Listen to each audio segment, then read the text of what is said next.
Yo, what's going on? This is your host, Victor Six, and this is another clip from Tats and Fades. Inspiration comes from a lot of different places, and how you bring these things to life is what makes a difference between your dreams coming true or watching your dreams die on the vine. Today, we're going to speak to someone who not only has broken barriers as an entertainer and an entrepreneur, he embodies what we're all about at Tats and Fades. Building from the culture and actually seeing this man achieve the impossible. We're here at La Casa Cigar Lounge in Las Vegas. I have a special guest of mine, family to me, who's inspired and helped me in my career as a barber to not only have a vision, but how to establish a blueprint for that vision, step by step. Most of you know him from hosting MTV's Pin My Ride and sports film Gridiron Gang, to being on some of the biggest albums and stages in hip hop. Mr. X to the fucking Z, my dog, my brother, XZIBIT. What's up, man? How you doing, bro? Six, man. Thank you, man. Appreciate it. Gloomy day out today. Yeah. How you doing today? Right. I mean, we in Vegas, so even if it's gloomy, it's been still very good, right? Unpredictable weather though, out here. Yeah. One day it's sunny, one day it's windy. Yeah. You don't fucking know. But I'd rather have it like this than when it's like Africa hot. You know what I'm saying? So I gotta ask you, man. You've done a lot of shit in your life that people will never accomplish or haven't accomplished in their life yet. If you can take yourself back 15, 20 years and give yourself a certain piece of advice that you've acquired now in your life, right now, to help the younger you, what would that advice be? Don't get married. No. It's probably a good idea. Nah, man. I mean, listen. You know, everything happens for a reason, and nobody wins the game the same way. Because even if I could go back and give my younger self some advice, I still wouldn't do it any differently. You know, I think I've been blessed. I think I've survived a lot of things that I shouldn't have, but it also taught me a lot. Everything I've done has not been successful. So being able to come and, you know, and fast forward in 2025, still have my body intact, still have my mental capacity, still be able to make a living off, you know, what I love to do, that's a blessing, you know? Now, how active I am and how assertive and how aggressive I am in getting these things completed, that took some maturing. So that's what made me what I am today. Even the bad parts. The good parts work, they're great. It's good to celebrate those things, but you gotta learn to embrace the bad parts as well, because they're lessons. When you stop learning, you stop living. And so for me, I've always, you know, try to learn from my mistakes. Whether I get it or have to learn it one or two different ways, I always seek the lesson in it.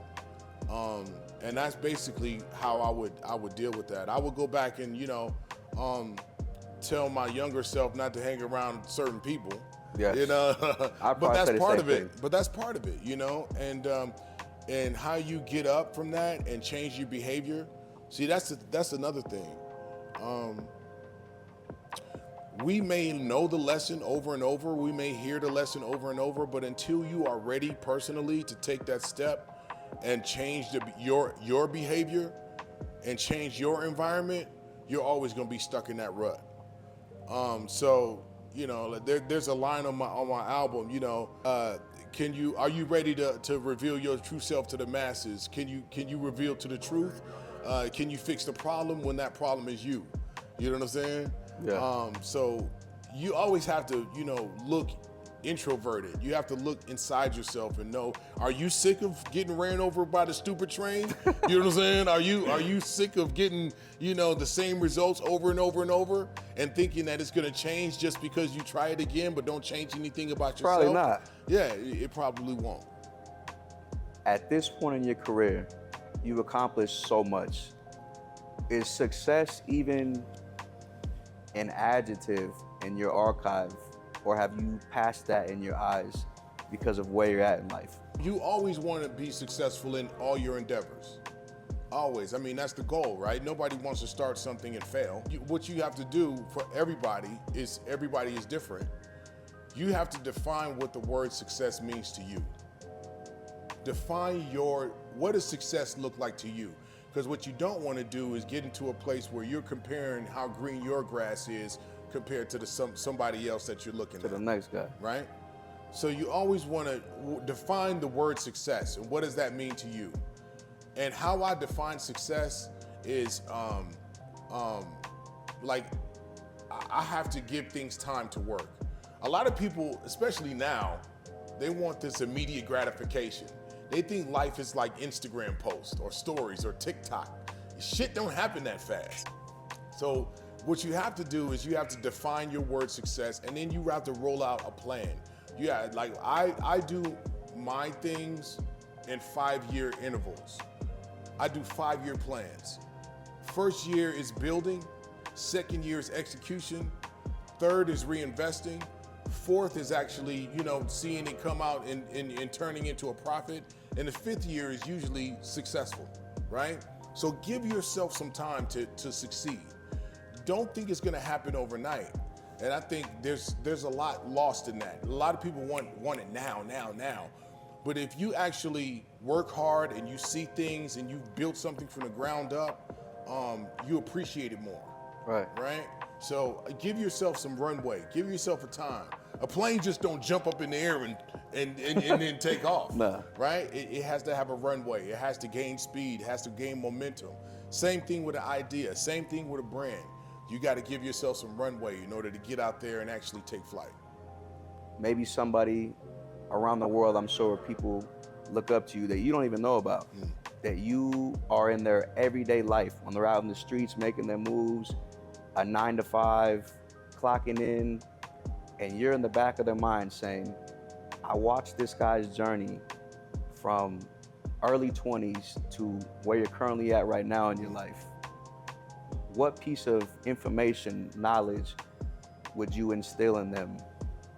Right. I mean, this goes beyond just being in entertainment. This goes in all walks of life. Whether you want to be a plumber, whether you want to be a DJ, whether you want to be a brand, influencer, whether you want to be, an architect. This is relevant to that. And I would say self-doubt is a killer. Yes. Doubting yourself, it comes natural because we're worried about what people are going to think of us, or we're worried about what people are going to say. I had to learn how to get past that extremely quickly in my career, because if it was up to somebody else, I would still be sitting somewhere, in a spot, right? So, first of all, believe in yourself, and that comes from within. You got to believe in yourself, and once you have that belief system, and realize that everything isn't going to work the way you want it to work at first, but you have to get past self-doubt and then get into to self-love. Once you understand that you're on a righteous mission, and then no matter what, hell or high water, you're going to get this accomplished. That's what matters. You've heard the phrase, if you're doing something you love, you never have to work a day in your life. Bingo. You've heard that. So always go to something that, whether you were getting paid for it or not, this is something that I would enjoy doing. Because once you perfect that, once you put your 10, 20,000 hours in perfecting the craft, now you are prepared to give the world what you are believing in yourself with. And it comes across a lot better. I think in the day and age we live in with, people seeing so much of our personal lives played out in social media, there's this weird thing that now happens. People know when something is fake. They do. Some people know when something's authentic. If you're really doing something you love, then it comes across that way. And people can see through it. They can smell you. It passed the smell test, right? Yeah. And I would definitely admonish everybody out there that wants to be successful, that wants to build a brand, that comes from where we come from, because the times have changed. I mean, coming from the culture being hip hop for me, but no matter what background you come from, if you look different, if you are a forward-thinking person, or if you have a different idea of what life is supposed to be, you know, I applaud Tats and Fades for celebrating that diversity, for being able to give guys that come from where we come from the same seat at the table as a corporate structure, you know? And so I think that's really what the new definition of the new generation is gonna be. You know, people that are self-starters, people that are able to take an idea from nothing and then turn it into something, you know? That's exactly what it's about. So I would just say, you know, lose the self-doubt, get up and accomplish something every day that gets you closer to your goal.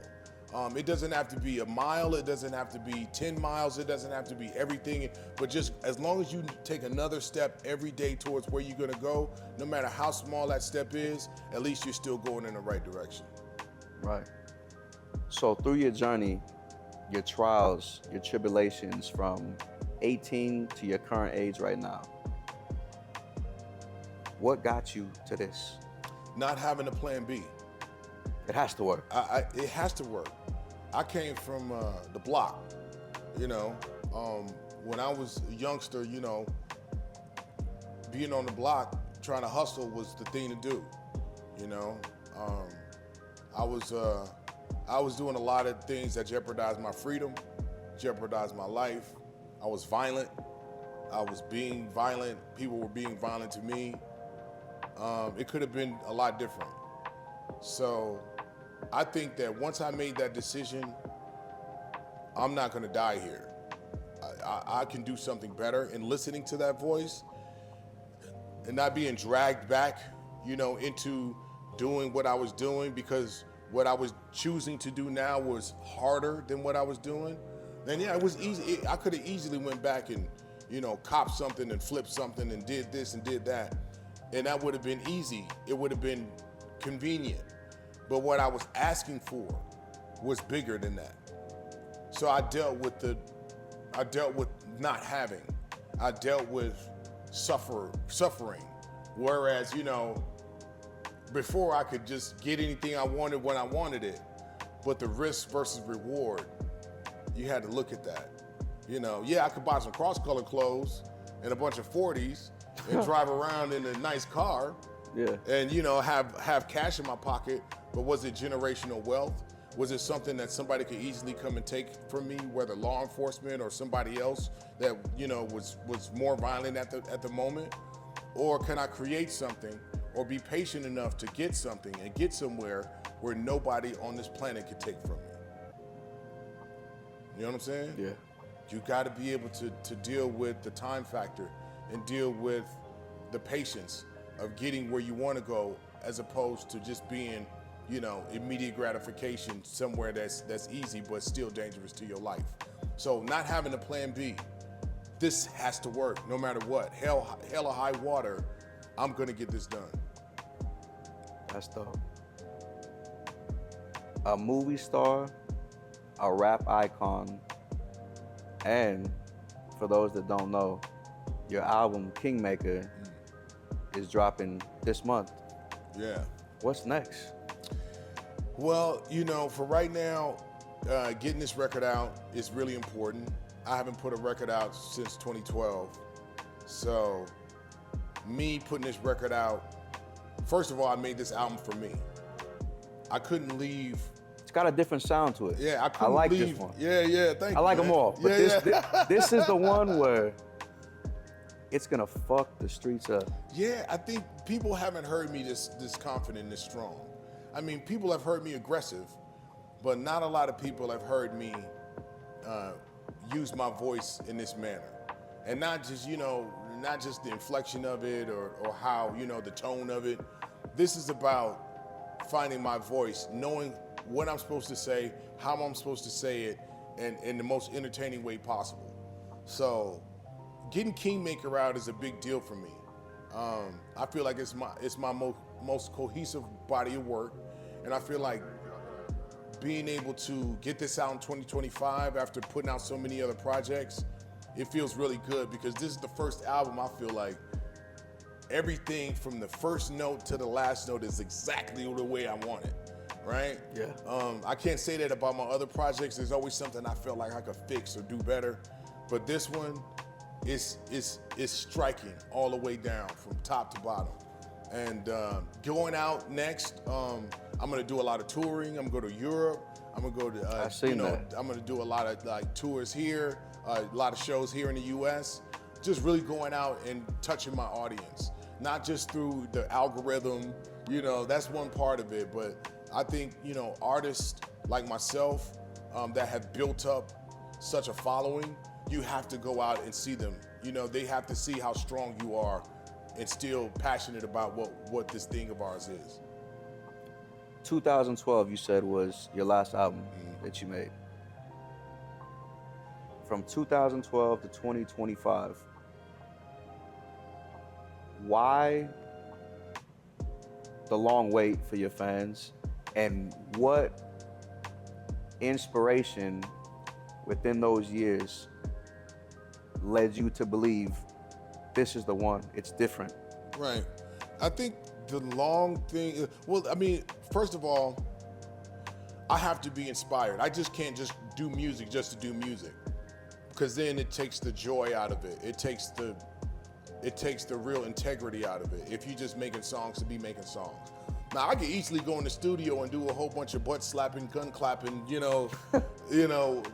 rap songs. Yeah. I could do that. It's very easy to do. But I think for my fans, for myself, that doesn't feel genuine.